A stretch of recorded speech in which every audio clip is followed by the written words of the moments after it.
사무엘하 13장 30절부터 39절의 말씀입니다.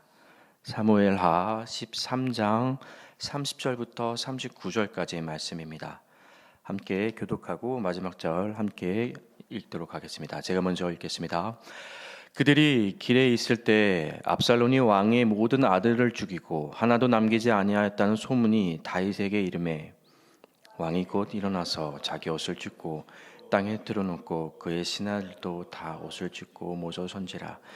다윗의 왕 시므아의 아들 요나답이 아뢰어 이르되 내 주여 젊은 왕자들이 다 죽임을 당한 줄로 생각하지 마옵소서. 오직 암논만 죽었으리라. 그가 압살롬의 누이 다말을 욕되게 한 날부터 압살롬이 결심한 것이니이다.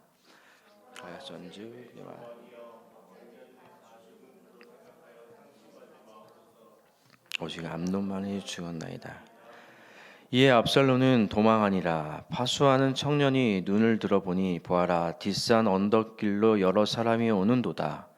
요나답이 왕께 하래요 보소서. 왕들이 하나이다.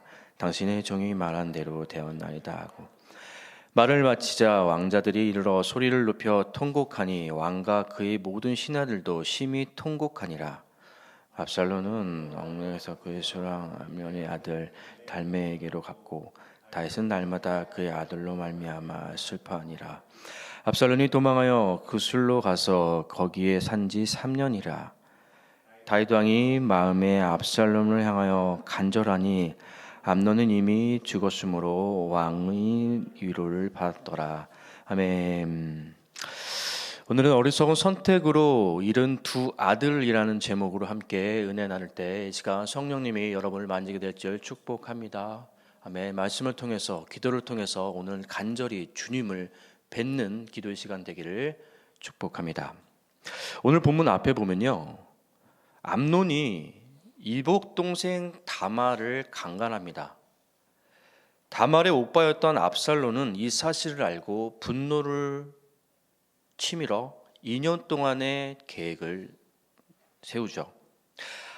아버지 다윗도 이 상황을 알게 됩니다. 자식들이 자기 자식을 범하는 이런 행위들, 이거를 들은 다윗 아버지는 어떤 마음이었을까요? 이 세상의 많은 아버지들은 동일한 상황에서 어떻게 반응했을까요? 다윗 왕은 이 모든 것을 듣고 심히 노하니라 라고 사무엘하 13장 21절에 전합니다. 아버지 다윗은 분개했습니다. 당연히 화가 났을 것이죠. 그리고 그 다음에 다윗은 화가 난 것으로 끝이 납니다. 그 이후에 어떠한 조치도, 그 암논을 벌하지도 처벌하지도 어떠한 조치도 취하지 않고 그냥 화가 난 채로 끝이 납니다. 보통의 아버지들이었다면 어떻을까요? 다윗은 아무것도 하지 않았습니다. 아버지로서 제대로 된 역할을 하지 못한 다윗은 오늘의 사건을 야기시키게 됩니다. 다윗의 어리석은 선택으로 두 아들을 잃게 된다는 것이죠. 자녀는 하나님이 주신 선물입니다.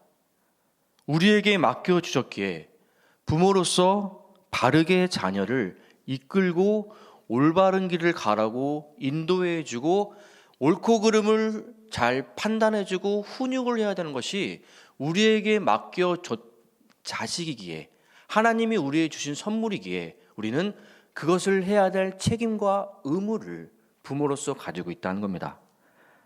다윗은 자신의 자식의 그 암논의 잘못을 훈계도 질책도 없이 그냥 덮고 넘어간 것이 모든 문제의 화근이 되었다는 것이죠. 그것을 본 압살롬은 본인이 직접 암논을 자신의 손으로 처형을 해야 되겠다고 다짐을 하는데요. 결국 그렇게 압살롬의 손에 살해를 당하고 맙니다. 암논은요. 이런 사태까지 이르렀던 상황 가운데 다윗은 어떠한 조치도 취하지 않고 지켜만 보고 있었다는 것이죠. 결국 두 아들을 잃게 됐습니다. 본문 37절입니다. 후반절인데요. 다윗은 날마다 그의 아들로 말미암아 슬퍼하니라. 아멘. 라고 전합니다. 본문은 그의 아들로 말미암아 슬퍼한다고, 다윗은 그 아들로 하여금 슬퍼한다고 전하는데요. 이 아들이 암놈을 가리키는지 아니면 압살롬을 가리키는 건지 두 아들을 잃었기 때문에 본문에서는 정확히 알 수 없지만 누가 됐든 이 둘의 아들은 바로 이 둘의 아버지는 다윗입니다. 다윗은 두 아들을 죽은 자식이 됐든 도망간 자식이 됐든 매한가지로 마음 아프기는 동의를 하다는 것이죠. 더구나 자신의 무능한 결정 때문에 선택한 이 판단 때문에 벌어졌기에 더 슬퍼했을 것입니다. 죄는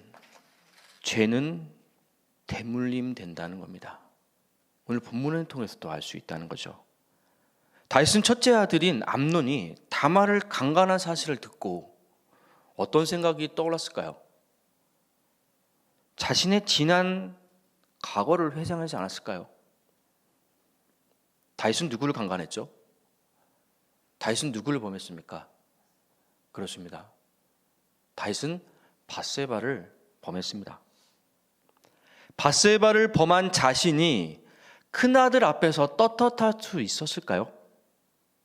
다윗은 나름대로 죗값을 치렀습니다. 그는 여전히 죗값을 치렀지만 자유롭지 못했다는 겁니다. 그 죗값은요, 상상 이상으로 혹독하기 때문입니다. 그리고 자신이 저지른 죄를 자신의 아들이 똑같은 범죄를 짓고 만다는 것이죠. 죄가 똑같이 대물림 됐다는 겁니다. 전에 이태희 담임 목사님께서 죄의 대물림에 대해서 말씀을 하셨습니다. 그때 목사님께서요, 이 대물림의 죄를 끊는 선포를 해야 된다고 말씀을 하셨는데요. 사랑하는 여러분, 우리가 가지고 있는 죄의 대를 여러분에 대해서 끊어지기를 소망합니다. 믿으십니까? 그렇게 되기를 축복합니다. 나에게 있는 죄는 우리 대해서 끝내고 내 자녀 세대에게 이 죄가 대물리되지 않게끔 우리는 처절하게 기도해야 된다는 겁니다. 간절하게 부르짖고 내 대에서 죄가 끊기고 내 자식들에게는 이 죄가 대물리되지 않게끔 우리는 그렇게 간절하게 기도해야 합니다. 왜냐면요, 이 죄는요 혹독하기 때문입니다. 그래야 내 자녀가 자유로워집니다. 믿으십니까? 그래야 내 자녀가 삽니다. 그걸 믿는 여러분에게 간절히 축복합니다. 바라기는 여러분의 자녀들이 모든 죄에서 대물림에서 끊어지기를 축복합니다. 건물에 결정적인 결함이 생겼을 때 보수 작업이 아닌 재건축으로 근본적인 해결을 해야 됩니다.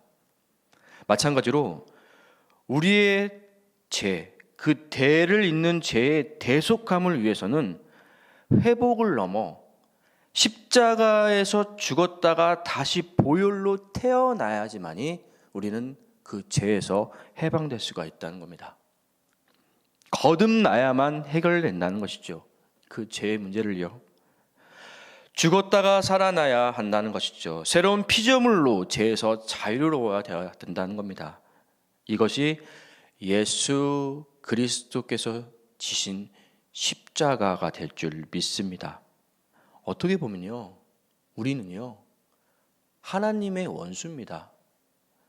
왜냐면요, 그토록 사랑하는 아들을, 독생자 예수를 이 땅에 보내주셨습니다. 누구 때문에요? 우리 때문에요. 우리의 죄를 사하시려고 하나님은 그의 아들을 이 땅에 보냈습니다. 얼마나 안타까웠을까요? 얼마나 아팠을까요? 다 알고 계신 하나님은.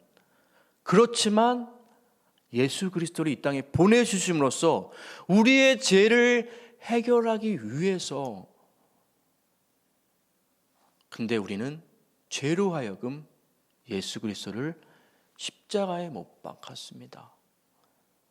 하나님의 원수는 우리입니다. 하지만요, 하나님의 그 한없는 사랑은, 끝없는 그 하나님의 은혜는 우리를 용서해 주셨다는 겁니다. 그 용서가 우리를 다시 살게 하시고, 그 용서가 우리의 죄를 대물림하면서 끊어지게 하셨다는 겁니다. 하나님의 사랑입니다. 그리스도의 사랑이고요, 그리스도의 선물과 그리스도의 은혜가 될 줄 믿습니다. 말씀을 마치겠습니다. 미국 아메리카에요, 체로키 부족이 있습니다. 아메리카 그 인디언 부족 중에요, 체로키 부족이라는 부족이 있는데요, 이 부족은 강인한 성인이 되기 위해서 혹독한 훈련을 합니다. 많은 훈련을 하는데 어렸을 때부터 사냥하고 정찰하고 고기 잡고 물고기 잡는 기술들을 많이 배우게 됩니다. 그리고 나서 마지막으로 치러야 될 성인식, 이 성인식이 있는데요, 어두운 밤에 아버지가 아들을 손잡고 갑니다. 깊은 숲속으로 들어갑니다. 어두운 밤에요. 데려가서요, 깊은 숲속에서 눈을 가립니다. 아들의 눈을 가립니다. 홀로 남겨둔 채 아들은 그렇게 밤을 지새고 그 다음 아침까지 있어야 됩니다. 이런 과정을 통과를 해야지 성인이 되는데요, 혼자 밤을 지내면서 보호해 주셨던 가족도, 아버지, 부모도 안 계십니다. 두려움에 떨고 겁에 질려 공포 속에 휩싸이게 되는 거죠. 저쪽에서는 싸늘한 바람이 들리고 짐승이, 맹수들이 울고 있습니다. 얼마나 무서웠을까요? 하지만 이 아들은 이것을 견뎌내야 됩니다. 두렵고 떨리는 마음으로, 무서운 마음으로 캄캄한 숲속에서 새벽 미명이 스며듭니다. 마침내 눈가리개를 벗고 기나긴 어두움 가운데 벗어나는 순간 아들은 깜짝 놀랍니다. 저쪽에서요, 어렴풋하게 사람이 보이는데요, 눈을 비비고 확인해 보니 아버지였다는 겁니다. 아버지는요, 밤새 혹시나 맹수들과 짐승들이 아들을 잡아먹을까 봐 화살을 순간 당기를 하면서 기다리고 있었다는 겁니다. 안타까운 마음으로 견딜 수 있게끔 응원하면서 기도하면서 그렇게 뜬 눈으로 밤을 지새웠다는 겁니다. 사랑하는 여러분, 하나님은 우리를 향해 항상 이렇게 지켜보고 계십니다. 하나님은, 우리 아버지 되신 하나님은 그토록 우리를 눈동자처럼 지켜주시고, 그 눈동자 가운데 무엇을 하든 어디에 있든 내가 너와 함께 한다는 그 확인함으로 우리를 지켜보시고 늘 위험 가운데 건져내시기를 대기하고 계신다는 겁니다. 그것이 아버지이십니다. 5월은 가정의 날입니다. 5월은 가정의 날인데요, 곧 있으면 어버이날이죠. 오늘은 우리 부모님의 사랑, 아버지의 사랑, 어머니의 사랑을 한번 생각을 해봤고 묵상해봤으면 좋겠습니다. 오늘 기도할 때 그 감사했었던 것, 행복했었던 것, 그 기쁨을 떠올리는 오늘 하루 되기를 축복합니다. 그리고 오늘 부모님께 사랑한다고, 감사하다고 전하는 하루가 되는 건 어떨까요? 만약에 천국에 계시다면 기도할 때 사랑과 감사의 기도를 드리는 것은 어떨까요? 아버지의 사랑을 전하시기 바랍니다. 사랑하나 풍성하신 주님, 언제나 우리를 사랑하여 주시고 우리를 늘 지켜보호하시는 주님, 우리가 어리석은 선택으로 하여금 우리가 아버지로서, 부모로서의 그 책임을 아버지 다하지 못하는 그런 어리석은 선택을 하지 않도록 우리의 마음을 지켜주시옵소서. 우리가 언제나 주님을 향한 마음으로 아버지의 사랑을 우리 자녀들한테 전하고 훈육하고 양육할 수 있도록 담대함을 허락하여 주시옵소서. 우리 아이들에게 맡겨주신 우리 아이들 잘 양육할 수 있도록 주님의 귀한 은혜가 축복이 넘칠 수 있도록 주님 원합니다. 아버지, 오늘도 함께 말씀을 듣고 기도하며 나아갑니다. 오늘 하루도 주님께서 주시는 그 눈동자처럼 지켜주시는 그 보호 아래 오늘 하루도 행복이 가득 넘치는 시간으로, 위로가 되는 시간으로 그런 하루를 보낼 수 있도록 성령님 인도하여 주시옵소서. 주님, 오늘을 5월의 날을 맞아 아버지를 향한 마음으로, 어머니를 향한 마음으로 감사에 사랑한다는 말을 전하는 하루가 될 수 있도록 도와주시옵시고, 그 행복했던 기억과 행복했던 시간들을 다시금 기억하며 회상하며 부모님을 향한 사랑으로 하루를 보낼 수 있도록 인도하여 주시옵소서. 감사드립니다. 사랑 많으신 예수님 이름으로 간절히 기도드립니다. 아멘.